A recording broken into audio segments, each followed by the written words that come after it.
A paz do Senhor Jesus Cristo, meus queridos irmãos e irmãs, alunos da Escola Dominical. No próximo domingo estudaremos a 6ª lição do primeiro trimestre da EBD, intitulada O Filho como Verbo de Deus. Em nossa 6ª lição, desenvolveremos uma sólida reflexão cristológica e trinitariana ao apresentar o Filho como Verbo de Deus, o Logos, conforme a revelação joanina.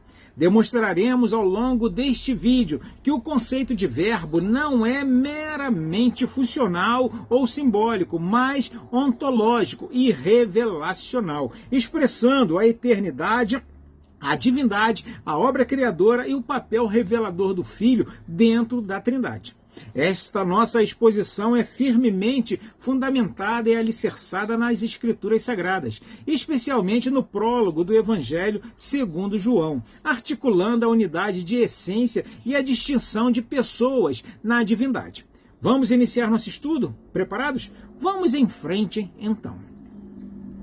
Em nosso primeiro tópico, veremos que o verbo, o Logos, não teve origem no tempo, mas existe desde a eternidade anterior à criação. A preexistência do Filho confirma sua divindade e eternidade, distinguindo-o de toda a criatura. João inicia o seu evangelho afirmando claramente essa verdade ao proclamar que no princípio era o Verbo, e o Verbo estava com Deus, e o Verbo era Deus. João 1:1. A expressão no princípio remete a Gênesis 1:1, indicando que quando o tempo e a criação tiveram início, o Verbo já existia. Assim, o Filho não é criado, mas eterno, compartilhando a mesma eternidade do Pai. Enfatizamos que o Verbo é uma pessoa distinta do Pai, ainda que inseparável dele.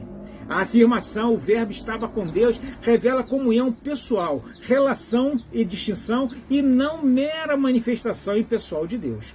Essa distinção pessoal é essencial para a doutrina trinitariana, conforme João 17:5, que diz: E agora, glorifica-me tu, ó Pai, junto de ti, mesmo com aquela glória que tinha contigo antes que o mundo existisse. Esse texto demonstra que o Filho mantinha comunhão consciente com o Pai antes da criação, evidenciando personalidade e relacionamento eterno. Em decorrência, sustentamos que o Verbo é consubstancial ao Pai, ou seja, da mesma essência divina. João afirma explicitamente: o Verbo era Deus, não permitindo qualquer leitura subordinacionista. Podemos citar outros textos, como, por exemplo, João 10:30, eu e o Pai somos um, e Hebreus 1:3, que diz: o qual, sendo o resplendor da sua glória e a expressa imagem da sua pessoa, e sustentando todas as coisas pela palavra do seu poder. Essas passagens confirmam que o Filho participa plenamente da natureza divina, sendo verdadeiro Deus. O segundo tópico tem como título o Verbo como Criador. Demonstraremos que o Filho não estava apenas presente na criação, mas foi agente por meio do qual todas as coisas foram feitas. O Verbo é o mediador da ação criadora do Pai.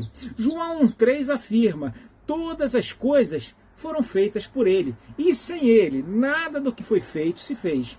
Paulo, ao escrever aos Colossenses 1:16, declara: porque nele foram criadas todas as coisas que há nos céus e na terra, visíveis e invisíveis.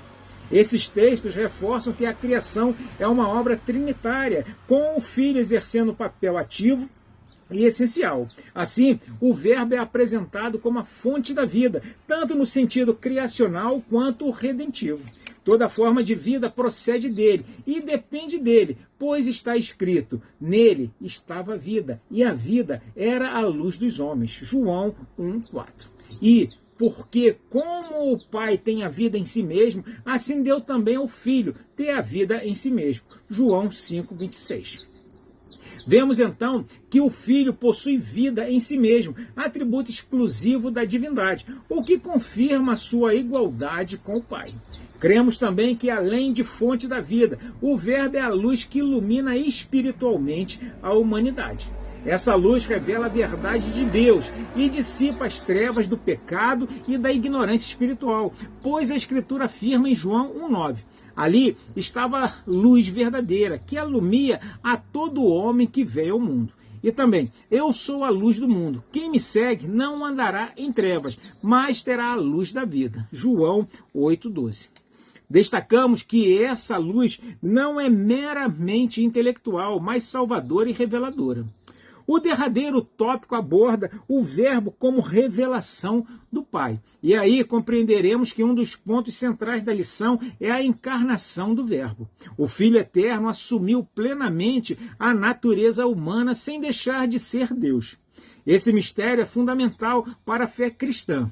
João 1,14 diz: e o Verbo se fez carne e habitou entre nós, e vimos a sua glória como a glória do unigênito do Pai, cheio de graça e de verdade.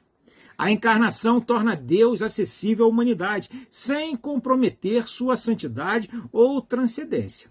Ressaltamos que, em Cristo, a graça e a verdade alcançam sua expressão máxima. Ele não apenas comunica essas realidades, mas as personifica.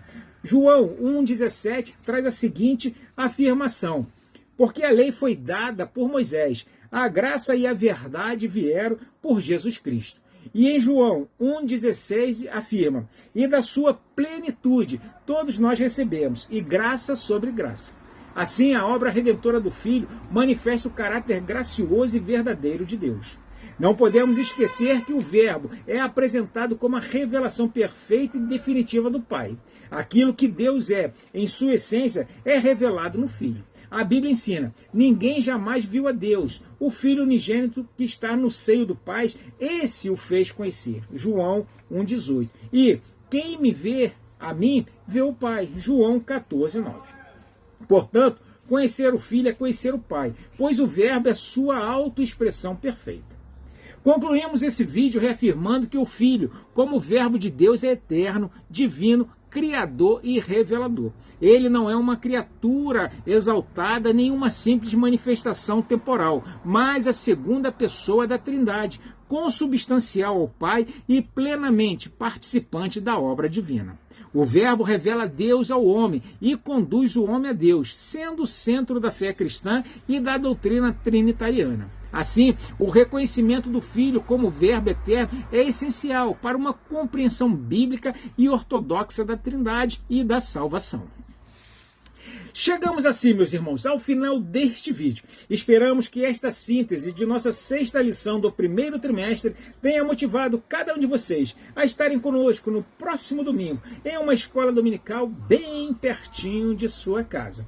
Próxima sexta-feira, não esqueça, continuaremos estudando o livro de Salmos, de uma forma exegética, pentecostal e de acordo com a tradição judaica da época em que cada salmo foi escrito. Por isso, eu te convido a acessar nosso canal no YouTube, a curtir, compartilhar, se inscrever, comentar, para ser avisado todas as vezes que